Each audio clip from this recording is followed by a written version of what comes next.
I kind of like the idea that maybe the kid was dead and it was, but even then, okay, so some of Jerry, those, okay, that's a some good of those, one. Jerry is some sort of monster that feeds on the souls and minds of alcoholics.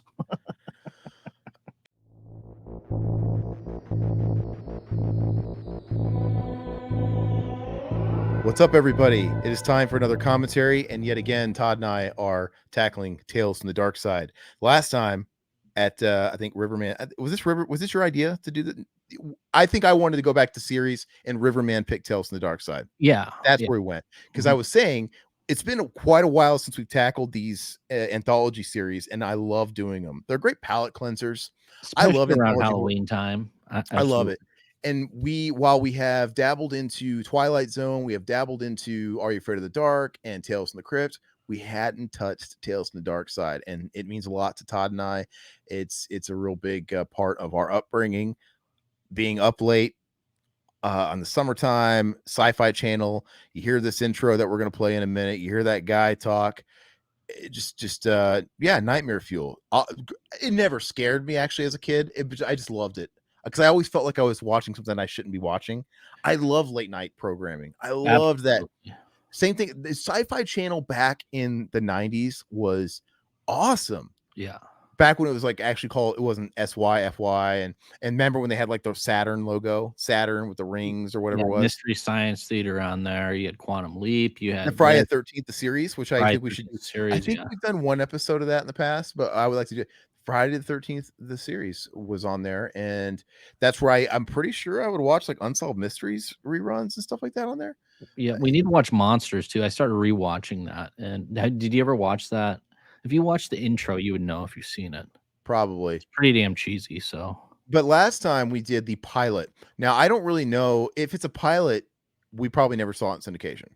no, I don't think so. They don't usually, they're not part of the series. They're merely to be showcased to see if they'll get picked up by the network, and I don't think they're usually ever seen again, typically. So this is the true episode 1, season 1. And Todd, go ahead and give us a briefing on this episode. Not, you don't give away too much of the story, but just give us a synopsis. What's it called?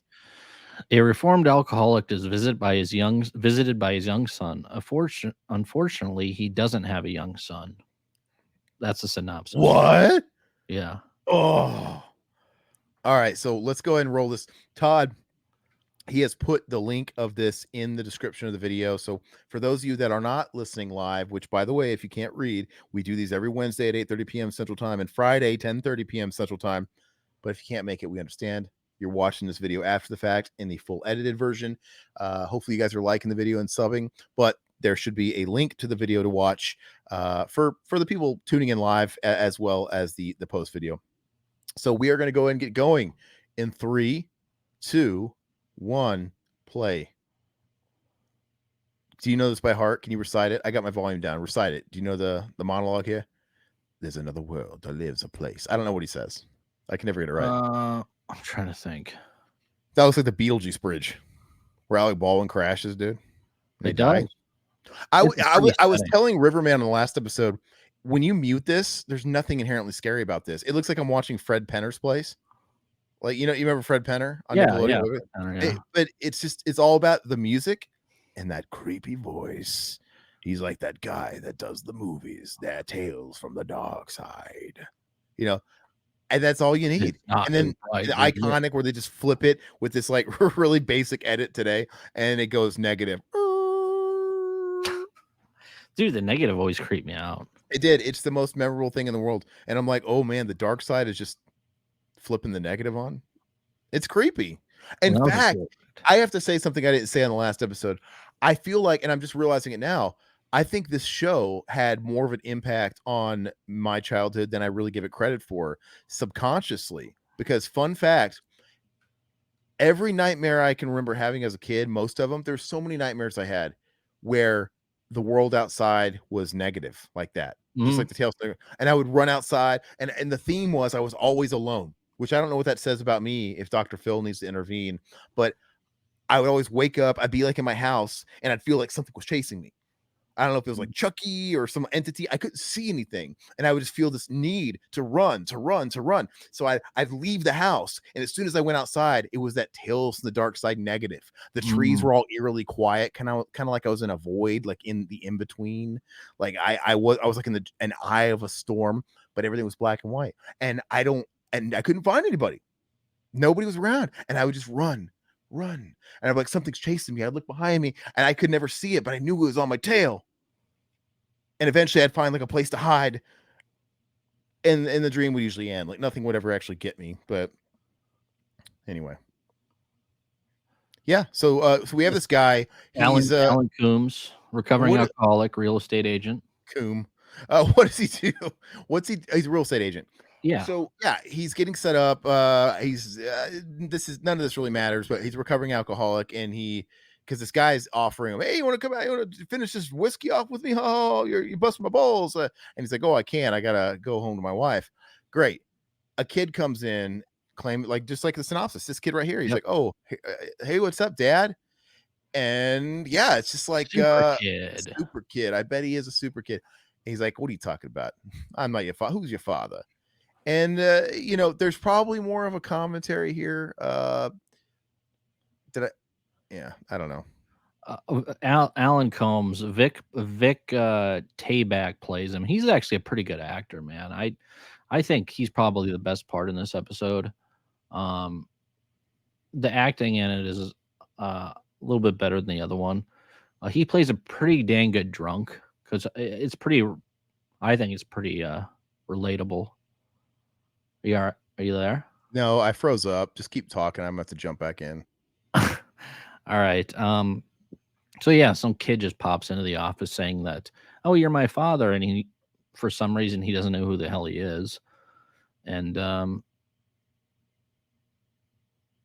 he basically needs to go home to his wife, eat dinner. So he ends up taking the kid to the police station and then going home.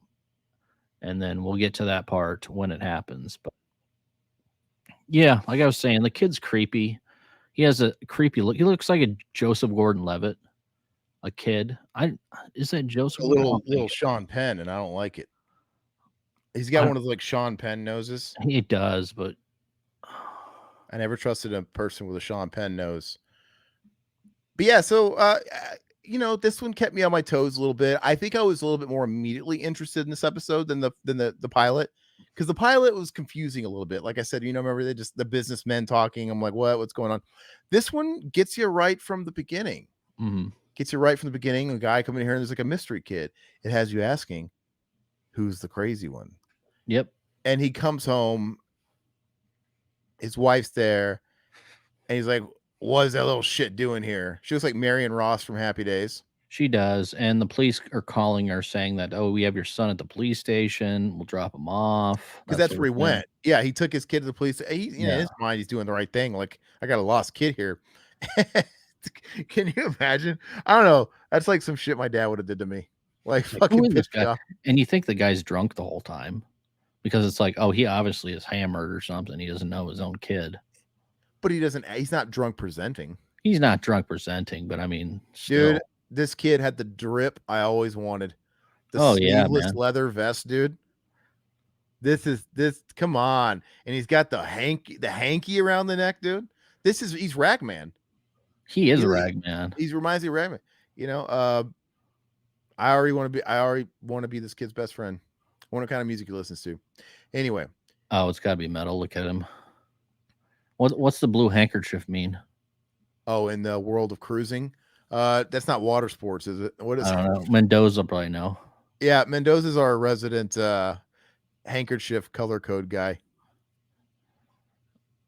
Yeah, so but what is another this one's a little bit more, I guess, clearer and on the nose about what the subtext is, but it at the end it gets I don't think they land the ending and there's a lot of theories when it comes to this.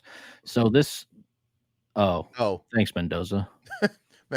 Okay, thank you for the clarification. It means BJ. Haktua. Yeah, Haktua. Hey, BJ, I said BJ. That's a name for crying out loud. Yeah, that's true.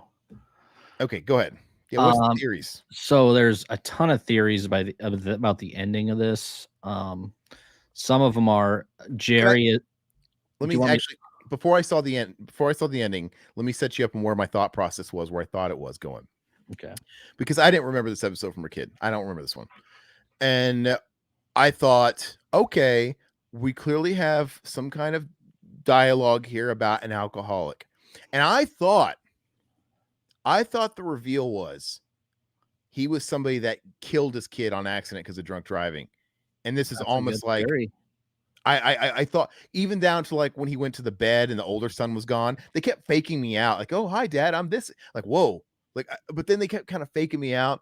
And I didn't know. But I thought I was kind of dancing around that. And the ending threw me because the kid comes back to another alcoholic dad. I'm guessing he was an alcoholic. It was just another Yeah. guy. Yeah. And why would the kid look the same? Now it's just like, wait a second, is this kid the witch again in the last episode? Is he like some kind of grim reaper? Are all these people in the same purgatory? Like I'm dancing around what I think the moral and the subtext is, but I can't quite land on it. Go ahead.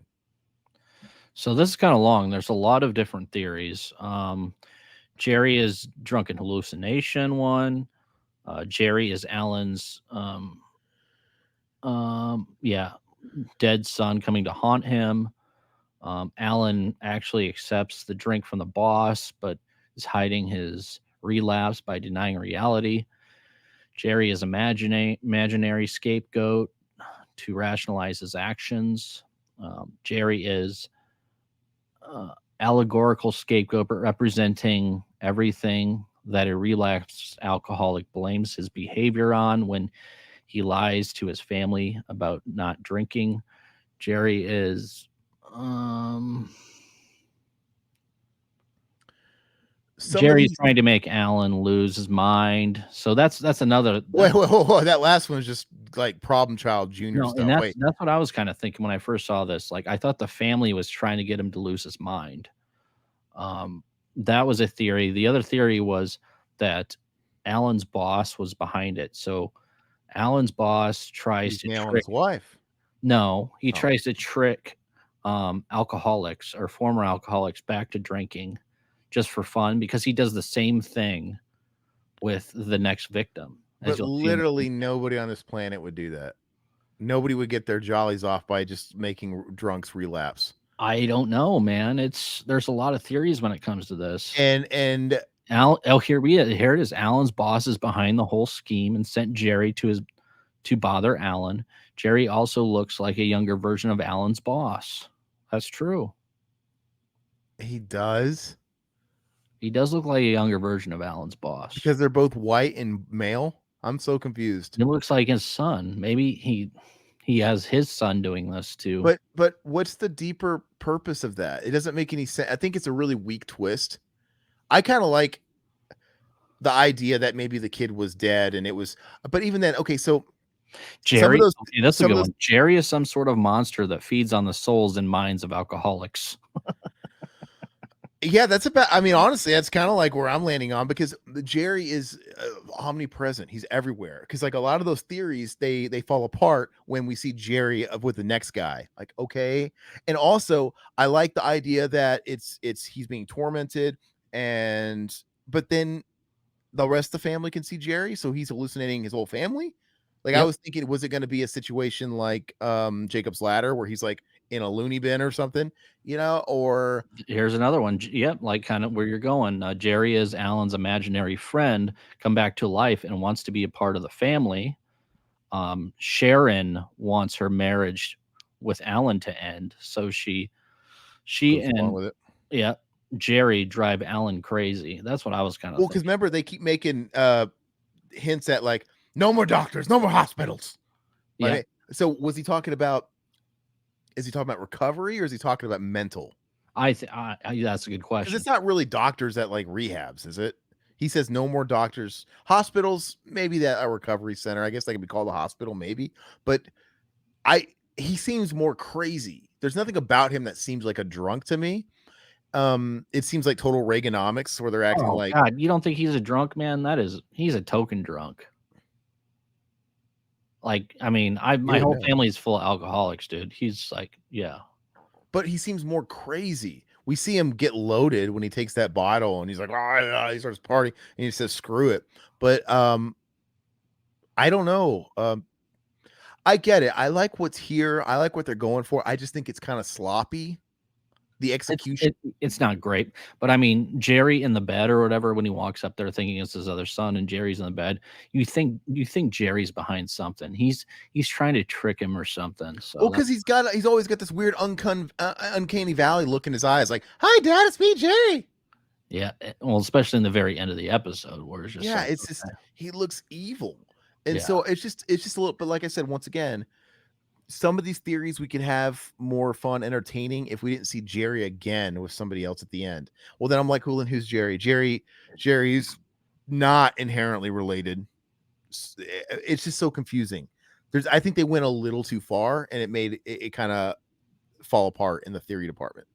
I'm not against like these cerebral, heady things that make you really wonder and ponder, but I'm used to my anthology horror shows having a very obvious twist where it's like, oh, not obvious, but like once they hit you in the face with a twist, it makes it go, oh, and you don't have any questions, yeah. right? It's Are You Afraid of the Dark? The Tale of the 10th Floor. What's the twist at the end? The sister is an alien the whole time. Oh, and he screams, right? And what's the end of? Look at him. He had that evil serial Hey, killer smile. Joseph Gordon-Levitt. It's really creepy, man.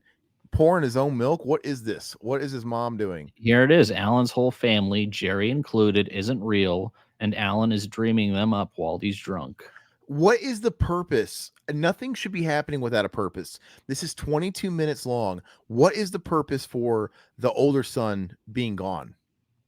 I thought that was going to go somewhere, but it really doesn't mean anything. He decided to stay with a friend. All Yeah, right. But, yeah, that's but true. where's it going? Is it all just so we can have the gag where the little kids in the older brother's bed?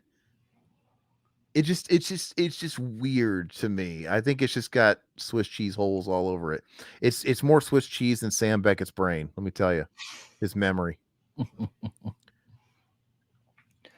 Yeah, I don't know, but I was gonna say something. I can't remember. Yeah, I like it. Tales from the Crypt. The ending punch. It's always it doesn't leave any questions. Well, Tales from the Crypt's more horror. This is more like psychological, sci-fi, It's not clear drama, though. It has the gore same punch. elements.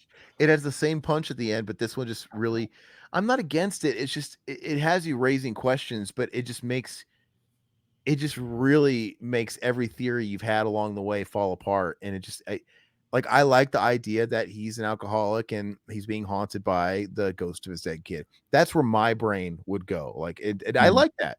I like that kind of story. I like that trauma behind that. But then when you have the same kid show up at the end, talk to the next guy, I'm like, all right, well, that's not the case then because it's not personal to him I know anymore because it's this kid's yeah, it's definitely has. they I'm go too far. I'm They saying do. they really went too far with that because I feel like they always got to have that hook at the end, and I just don't think they landed it. And the boss being there is confusing too. Like, well, the boss is here too. Like, is I feel like they changed that ending. They tweaked it just a little bit. I mean, even if it was something as cheesy as they pan over to like maybe the last scene is him going to the graveyard and it's a headstone with the kid's face on it. Okay, that's a little cliche, but still that would have made more sense, right? That's the kind of thing you do at the end of these.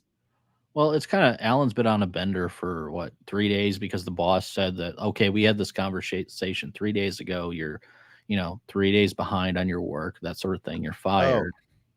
okay. I didn't catch that. They did insinuate Yeah, he was on a bender. yeah. Okay, yeah, I didn't catch that. His hair's got like it's like sweat stuck to his bald head. Yeah, I Like mean, hasn't slept in days. so the wife is calling him up now saying like, "Okay, I know you've been drinking again." Alan says he hasn't, of course, but she's leaving him with the kids. Give She's the not. alcoholic the benefit of the doubt for once. Jeez, man, what's wrong with people? They don't lie 100% of the time. No, they do. My dad did. My dad lied 100% of the time.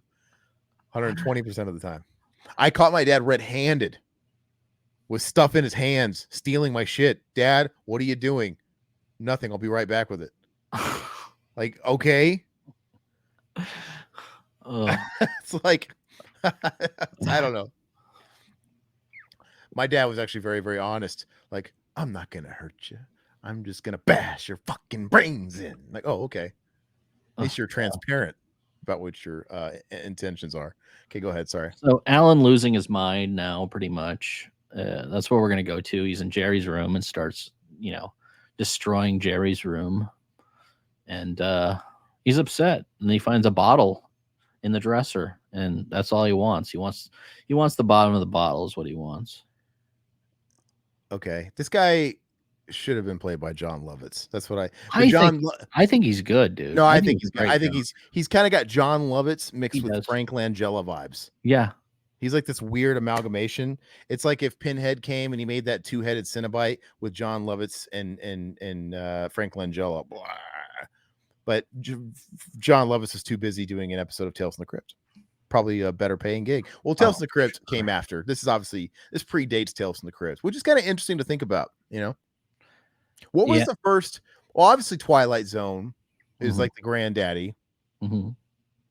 Was there anything of note? I mean, so there's Twilight Zone, the return. I think the second iteration of Twilight Zone was before this too, right? And then this, what was there anything else after the Twilight Zones? This was 84. Oh, I thought it was 83. Well, no, the first episode was written in 83. I think it. Oh, wait. The air date is 84. Wait a second. I just missed something. Why did they fade away? What was he looking at? And his family just faded away. What just happened? I literally might have been catch that. I was literally eating last night, and I had my head down in a salad, and I might have missed that. But he was like looking in the window and like he's hallucinating. He's drunk. Yeah, but once again, the house looks very empty. First of all, something to note that these are very obviously set houses because they're so big. We're gonna do this pan out in a second. Oh, there's 3 sets. So there's the house, there's the kitchen, the bedroom, and then but you're gonna see how tall, like the ceiling. You can't even see the ceiling, and you're gonna see how massive this kid's bedroom is. But to me, it looks pretty empty. So like maybe I didn't catch that before, but when he looked at the kitchen and saw the wife with the young kid, and they kind of vanished, and he's like yelling, is this insinuating that they left him? Yeah. So they left him. They didn't take everything, but they pretty much. They left him. They took because when you first walked in the house, you could tell, some things have been taken, but not everything. I don't know whether there's a bottle in there. And I like that angle too, but then again, it's confusing. Why? Then just work that angle that his family really left him. Why are we confusing the audience with the one son he doesn't remember? That's, you know what I mean? I think they were kind of like driving in too many lanes, and it just makes it confusing. Yeah, he looks like a good drunk here, man. No, absolutely. Look at that hair.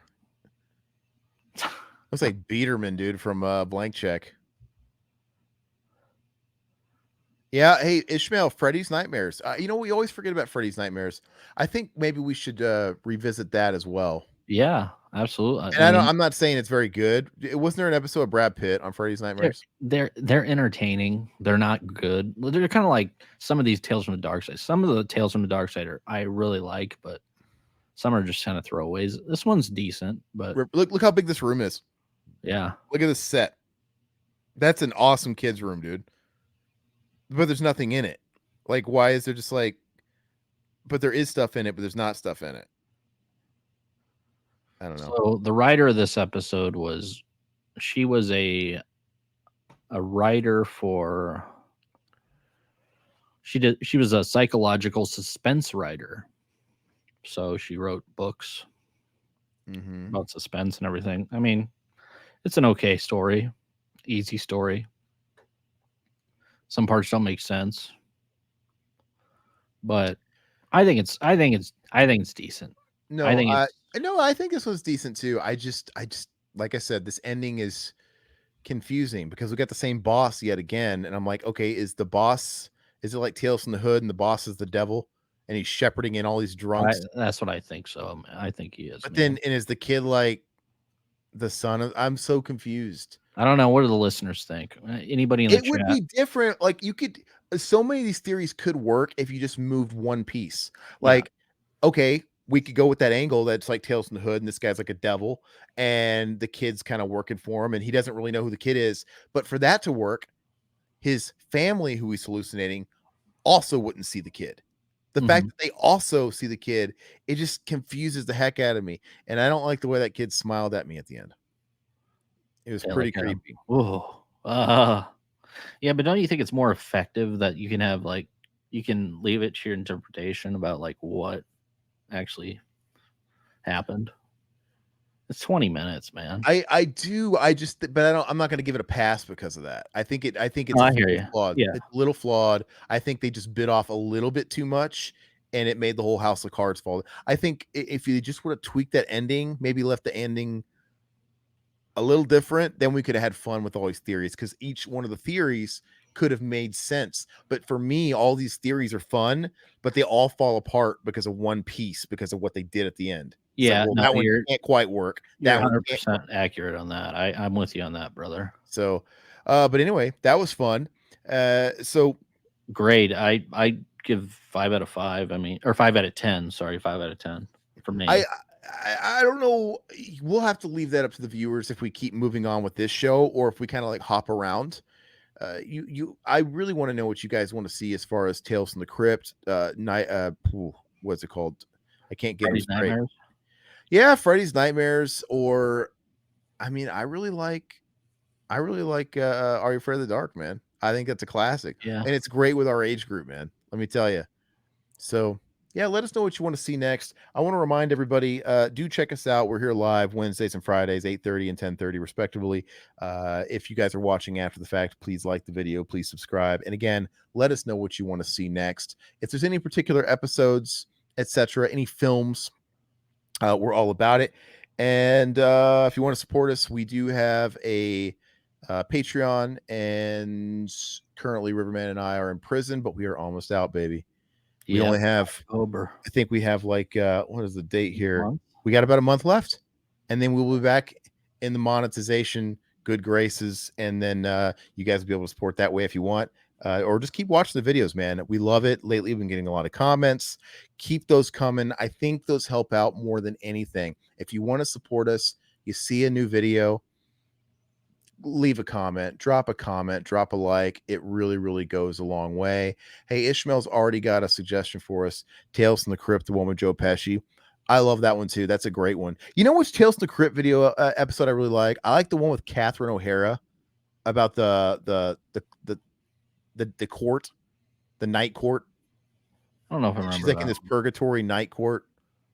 You guys know what I'm talking about? Tales from the Crypt is to me I the dummy episode with Bobcat. I always remember the ones like the Siamese twins or they're stuck together. Which one was that? Remember Are that you one? talking about there's the one with Two guys that are stuck Don together. Rickles, the comedian. Was that Don Rickles? Don Rickles, the comedian, he's the ventriloquist or the ventriloquist, and it's really his brother. It's really not like it's a real. Yeah. Yeah, that one's a good one. There's I feel like Tales from the Crypt is the goat. I don't think he can top Oh, it. I mean, they had the budget, man. They had the budget, they had the star power. Every Yeah. time you watch it, there's just something cool to see. Like, oh man, it's that guy. It's just Mhm. really neat. Great stories, great writing. Obviously, they were going off the source material, the old horror zines, which is great. I think it's absolutely brilliant. They had so much material to come from. I really hate that show is tied up in rights limbo and stuff like that. If you guys don't have the DVD set, it's really looking like that's the best you're going to get, maybe I still need to forever. get that, man. Get it while you can. I mean, it's really inexpensive. I think I paid $20 for it. Just get that box set. It sucks it's on DVD. It really deserves to be on one of these streamers. HBO Max can't get it even though it's an HBO show. And but I 100% would rebuy it on Blu-ray. 100 I don't need a 4K of it, but just give me I would like to have Blu-ray where I could have less discs and a Yeah. slightly better presentation, because it is really weird going back to watching DVDs like this set and that after just being I watch all my stuff on an OLED now with my new my Panasonic that handles Dolby Vision, and you go and you pop in Tales from the Dark Side and 4x3, and it looks like ass, dude. The DVD looks like straight ass, and I've got It like does. It SpongeBob looks crusty bad. eyes. But anyway, I went off on the rails there. Thank you guys. Yeah, thanks. Keep tuning in. We'll keep showing up. Bye bye. Later. All right, and that is it for the show, guys. Hey, thanks, guys, for hanging out with us. Did you guys have any last like questions you want us to answer before we hop out of here? It was fun. Do you guys like these, man? I like these little. I thought they were fun, man. I mean, we probably could have. We didn't need to start at episode 1, but it's just like No, I think it's appropriate. I think it was good. I think it's. I kind of like this. Like, we can't do it. We kind of already ruined it for the other series because we were cherry picking. This is the only one that we haven't touched yet. But yeah. you know what? If you ask me, I think we could easily just start over Mhm. because we weren't doing video the last time we were doing these other shows. So I feel like we could just kind of start fresh on the Tales series, and eventually we'll come across an episode we did. We didn't do that many, so it's not like a big deal. But who cares? You know, it'll be a different, fresh take, and we probably had different people on it anyway. Yeah, whatever. But yep, the Crypt Keeper's a gold mine for commentaries. Well, thank you guys. We're gonna head out of here. What is out? So we dropped the Dust Till Dawn commentary, which is doing real good. Thank you guys. And I'm editing it right now. The Day of the Dead 2 Contagion, which is great, turned out real good. That's gonna go up. I'm gonna get that one up by Friday, Okay. and then Friday we have do? what? Oh, 30th anniversary of Night or whatever. yep, Friday night we are streaming the 30th anniversary of Night of the Living Dead. Which we already did a commentary for the original one not too long ago, but did we do it? yeah. Oh, for the George Romero month, didn't we? Yeah. Last Halloween, I think. See, I already forgot that. Does that bother you guys?